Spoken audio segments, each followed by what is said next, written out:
ပြိုင်ပွဲကွင်းထဲမှာလူတိုင်းရဲ့ရေးစရာဖြစ်သွားခဲ့ပါတယ်ကံကောင်းတာကပြိုင်ပွဲမှာအဆင့်3ဆင့်ရှိနေပါတယ်နောက်ထပ်2ပွဲမှာအောက်ဆုံးမဖြစ်ဘူးဆိုရင်သူမှာချန်ပီယံဖြစ်နိုင်တဲ့အခွင့်အရေးရှိနေသေးပါတယ်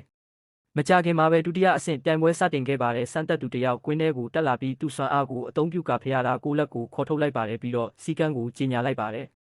ဒီဓာတ်ဖွဲ့ထဲမှာအချိန်ကြာဆုံးခံနိုင်သူသာနောက်တစ်ဆင့်တက်နိုင်မယ်အရင်ဆုံးအနွယ်တော်မိသားစုကလူငယ်တယောက်တက်လာပါတယ်သူဟာအားရင်တန်နဲ့မိနစ်20လောက်တောင်ခံနိုင်ခဲ့ပါတယ်